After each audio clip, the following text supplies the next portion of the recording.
Good morning, everyone. It's Brenda Quintana here, and I said I was going to drop a recorded video for you on Friday. This is July 5th, and so happy belated 4th of July to all my US friends, and also it was Canada Day earlier in the week, so happy belated Canada Day. And so today I thought I would do a card that I did as a thank you card for my customers last month. It is a puzzle slider card, and originally it was taught to me by one of my team members. We have team stamping once a month at the end of the month, and we had one of my team members was in charge, and she did puzzle slider cards. And so this was Jane's card that she shared with us, and I loved it so much that I thought I would make it.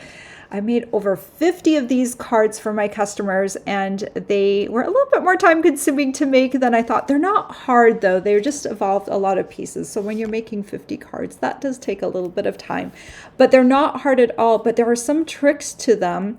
And I also want to give a shout out to Susan Campfield, because that is originally where Jane got the idea for this card. So thank you so much to her and to Jane for introducing this card to me. So let's take a closer look at it. It's a puzzle slider card, and there's different versions of these cards. I'm going to just show you one version, this version.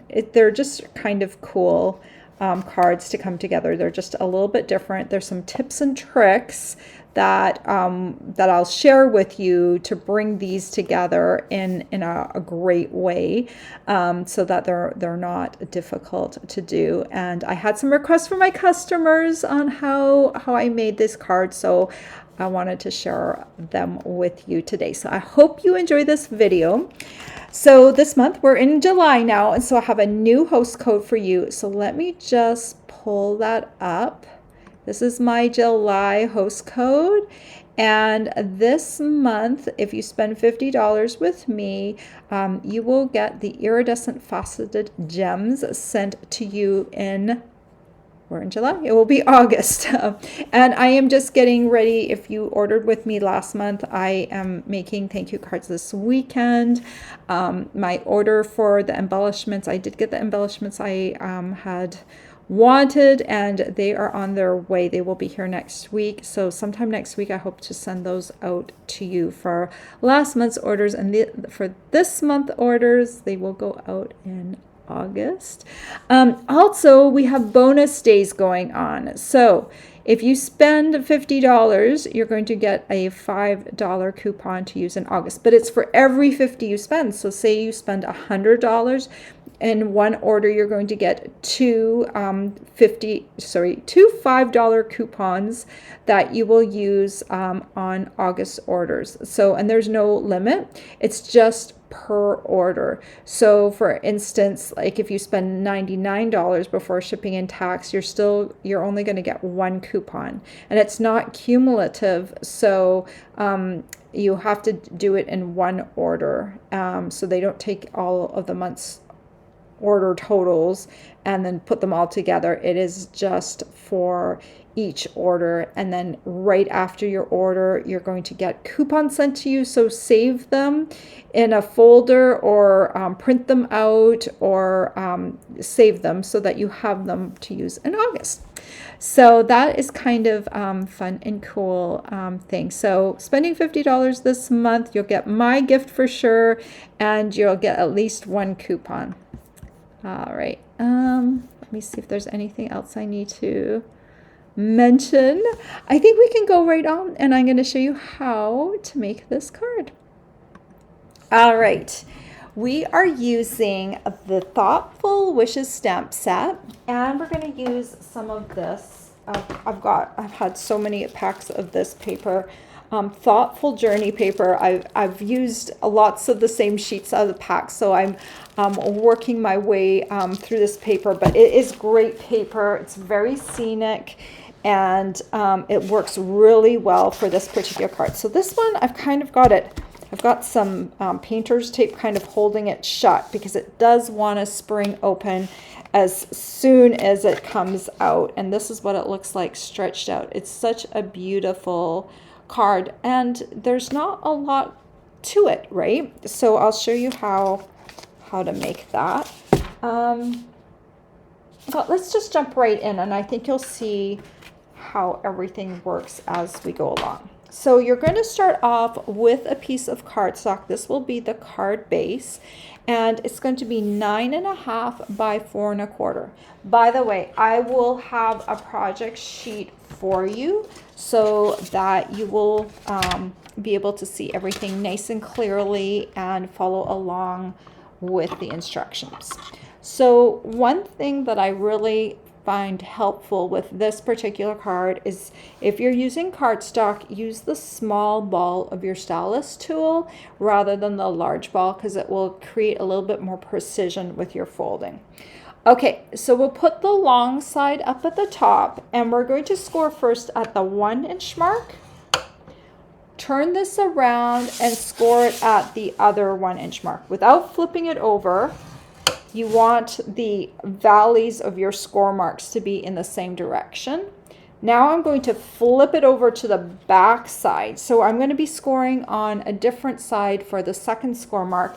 I'm going to score at the 2 inch mark, and then I'm going to turn it, not flip it, turn it onto the other long side and score at the 2 inch mark. So on the 2 inch mark, I'm scoring on the same side, and on the 1 inch mark, I'm scoring on the same side. So we just scored on the 2 inch mark. We're going to fold this into what it's supposed to look like. I like to do this right on my scoring board because it's got an edge here and an edge here, and that's going to help you fold this straighter.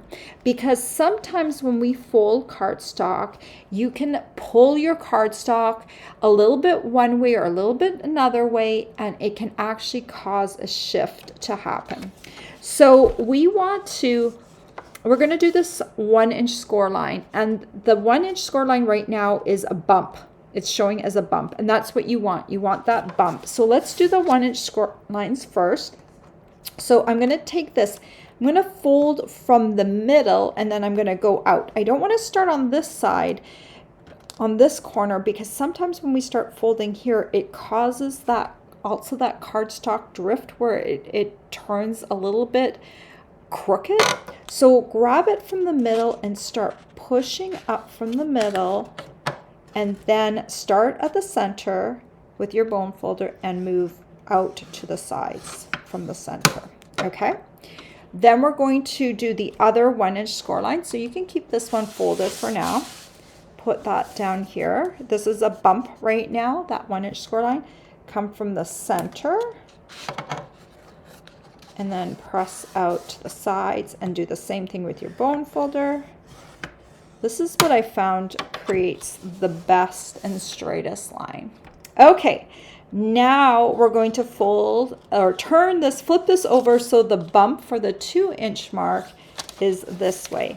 And we're going to, again, you can keep this open or folded, whatever you want, but I'm going to fold to the 2 inch mark here.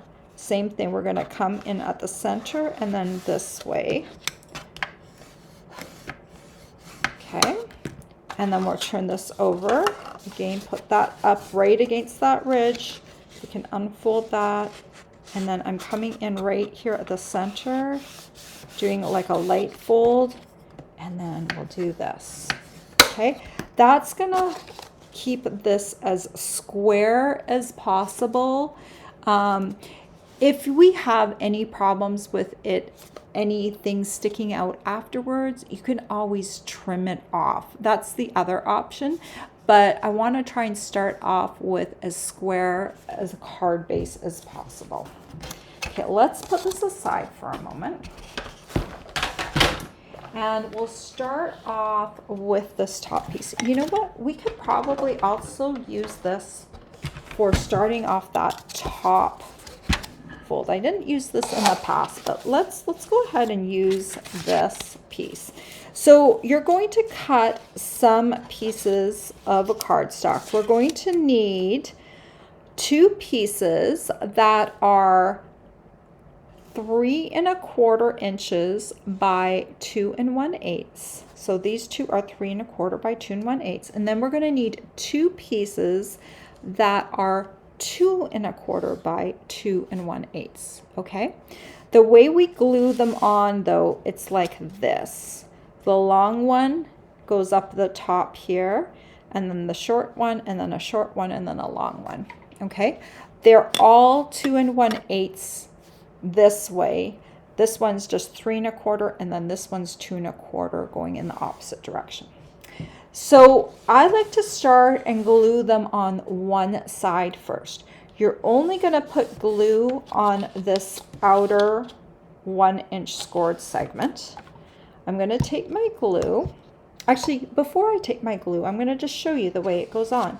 This one goes on here and it's going to go right in the top corner. You want it flush with this side and with that side. And then we're going to do this one and then we'll do the other side. All right, so let's go ahead and put glue all the way down here because there are going to be 2 segments, so you may as well put glue all the way down on that side. And the other thing you could do is you can pin this down with your, how about we do this one with the scoring board, and then we'll do the other side with the locking tweezers. So we're going to put this down here, and we're going to come in and slide this piece so that it is right up at the top corner. And because this card base is in the top corner, you can get this piece and it's going to be nice and square in that top corner. And let's just give this a good press and hold. If you get this one in the right spot, then all the rest should be a lot easier. Okay, we'll get that in the right spot, and then let's move the scoring board out of the way. We'll grab the locking tweezers. I'm going to move this down here, and this is going to help keep your cardstock shut. And these are part of the Embossing Editions toolkit. We're going to take this smaller piece. Remember, you want the 2 1/8 inch side here and the 2 1/4 inches going this direction. Okay, just kind of hold it over and you'll see that it's going in the right direction. This time we're going to puzzle this piece so it's flat, flush against here. Okay, and we're going to press this in place. Now, you might notice right here, I have a little tiny bit of overhang right there.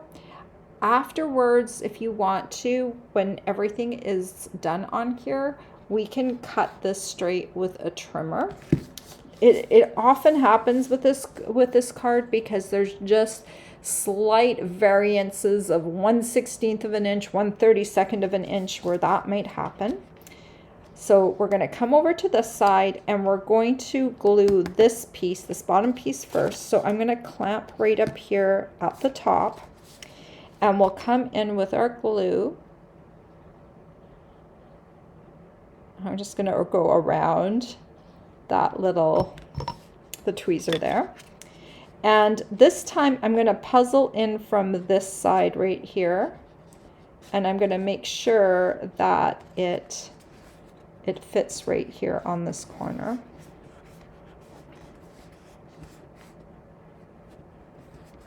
And press it down. And then we can come over here and clamp right here. And just make sure that it looks right, like you're not doing this and then there's a gap. And then we'll just move that over here. And press it down. So you want it to look like this when it's held down. So like all the pieces come nicely together in the center. If you have any overhang, like there's a little tiny bit of overhang right here, you can come along and just carefully just give that a little trim right there. Down here, there is a little bit of, just a teeny tiny bit of a variance right there. And you can take your trimmer. This one is almost too negligible to even care about because it's just too teeny tiny. So I'm going to put that halfway on my score groove. I can't even barely see it now. It's okay, let's see if I can catch it. I just shaved a little hair off of there. But when it's flat, if you see anything hanging out, you can go ahead and shave it a little bit so that it's like completely flat. Okay, now we need our trimmer once more because we're going to cut paper for here. This time I'm going to use a different pattern I haven't used yet for my samples. So this was my original sample. I will show you a few others. This cardstock here is boho blue. I'm going to take this piece and I want to choose what part of my pattern I want to use. This is the 6x6 paper. It's called Thoughtful Journey. And I kind of decided that I would like this upper portion right here. And I'm going to cut my piece down here, right here at the 1 inch mark. We want to have a piece of designer series paper that measures 5 inches by 3 3/4. So I'm going to go ahead and cut off at the 1 inch mark here. So this is going to take it down to 5 inches. And then I want this upper portion, and this needs to be 3 3/4. So let's slide here. And I did this with many different patterns out of this paper. There is one photo on my blog that shows all the different variations, or close to all of the different variations that I did. I played around with different background cardstock. Oh, I need my trimmer one more time. We need to cut this up into 4 pieces. All right, so this is kind of a horizontal card, so you're going to want to make sure your pattern is long and like a rectangle facing in this direction. So we're going to take this piece and we're going to cut it in half this way first. So put the short side up at the top, and we'll cut this at the 1 7/8 inch mark. It's cutting it in half, 1 7/8. And so now you've got 2 pieces. You're going to take the upper part and move it. It's going to be facing the right direction that it should be looked at. And then I'm going to put this at the 3 inch mark here and cut, because it's going to fit like this, okay? And then this piece, which is the bottom half, this one I'm going to cut at the 2 inch mark because it has to go on this piece right here. And we'll cut like that. And so this is going to puzzle together like that. So before I adhere this one down though, I want to stamp a greeting on it. So I'm going to take the You Make Life Better stamp. I'm going to grab a block, reach around here, and I'll just make sure it is straight on my block. I'm going to grab boho blue, and I made sure when I was doing this that I had a piece that had not a lot going on, at least in one quadrant. And so this is the quadrant that doesn't have a lot going on, and so that's where I'm going to stamp a color, kind of the same background color. So I'm just going to go ahead and do that and stamp You Make Life Better on there. It's easier to do this before you glue everything down. So once you glue it down, then you have to deal with layers that want to pop up. Okay, so now we're just going to take each of these and we're going to glue them onto our piece, and we'll just center them right on each of these pieces.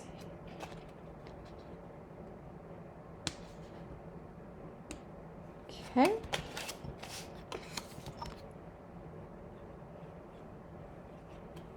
It's pretty easy peasy. Just a little bit of piecework, but it's a really cool card to get in the mail because it's a different kind of fancy fold, right?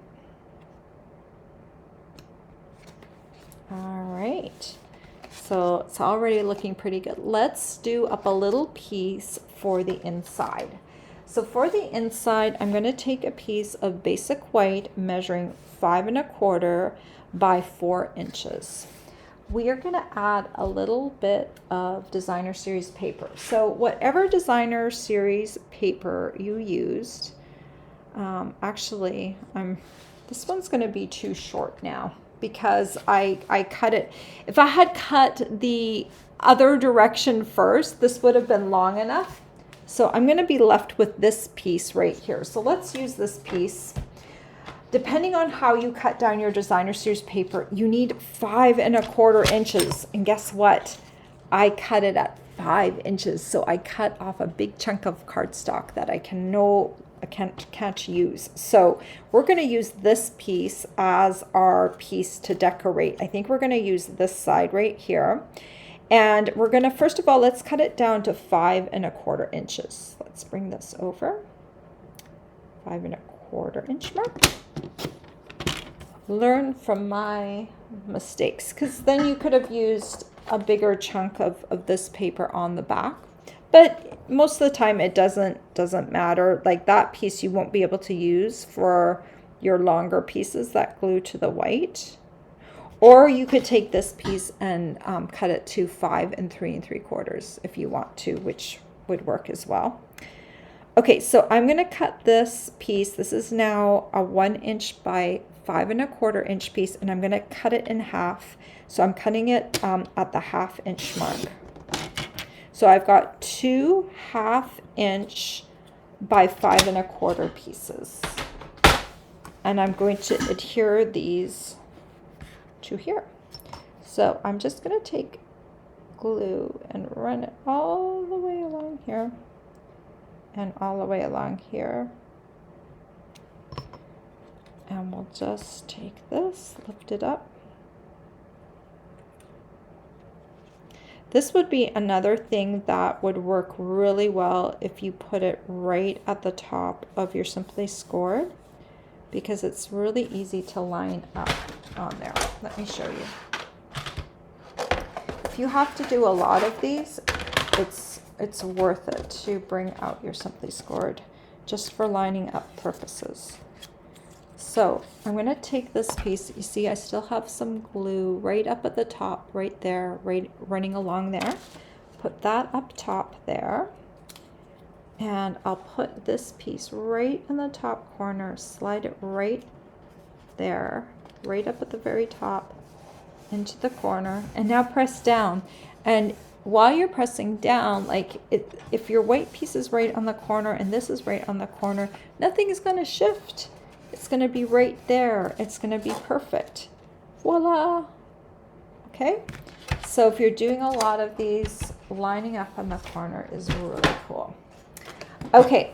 So some of the card prep instructions have said add the white piece before you do any of the gluing of these extra pieces on there. But I like to get all of this front stuff glued on first, and then I just flip open my card like this. So either way, it doesn't matter which you do first. And then we're going to glue this to the inside, right between the score lines.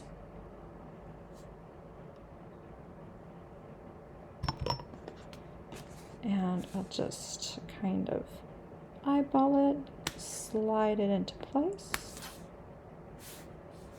And then once it looks good, I'll press down. Isn't that pretty? The inside's so pretty too, right? So now when you open it, you've got that extra little band right there. So to finish this off, these gems right here, these are the 2023-2025 in color gems. And this is the item number down here. I'll link to these in my blog post and the description of this video, so you'll have the link to these. These work really well with this particular paper. They just have a lot of the same tones in them. So let's just pick up some of the colors that I see in this piece. So I've got this color is Moody Mauve. I have some boho blue, so let's pick up boho blue. And then I could either go, I think I'm going to use some of this. This is Pebbled Path. I could also go with, there is some of this Copper Clay, but I'm going to do Pebbled Path down here. But any of these actually go really well. And I just grabbed 3 of them and put them on there just like that, and it just works really well. The paper does a lot of the heavy lifting for this card because it really truly doesn't need a whole lot more. Once you throw a few embellishments on there, it is just really cool. So I just want to share with you, so this was my original card that I showed you, okay, and then we've got this version. I also did this version. This one I did with Summer Splash back cardstock base. So you can do different colors. This one trended a little bit more blue-green, so I thought it would look better with this color. You could also maybe use Mossy Meadow as a back color. Play around with the colors and see which ones you like best. So that's a different version. I also did a birthday card, and this is with the zinnia paper.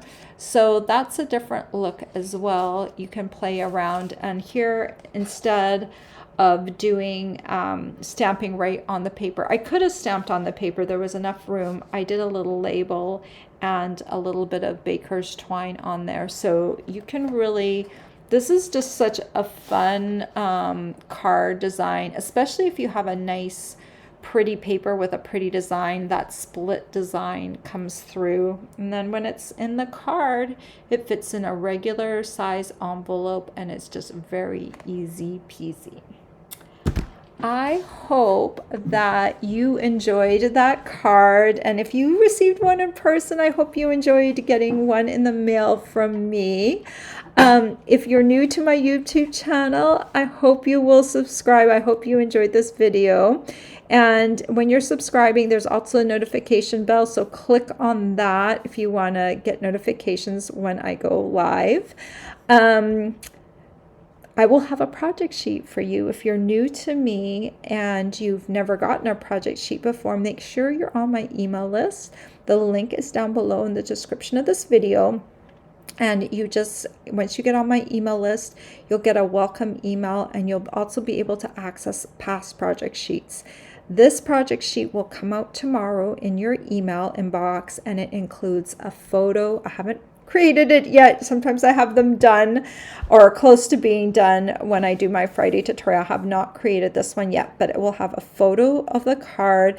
It will have dimensions, and sometimes I'll also include a diagram to help you with bringing everything together so you understand how it all works.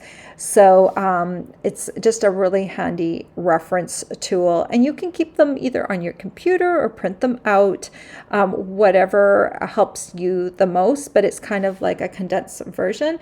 It also has a link to my YouTube video today, so if you have questions about how to bring things together, that will be there to help you with all the tiny little details. I hope you had I hope you enjoyed this tutorial. I hope you have a wonderful weekend, and I will be back next week with my regular Tuesday, Friday schedule. Take care, everyone. Until then, bye-bye.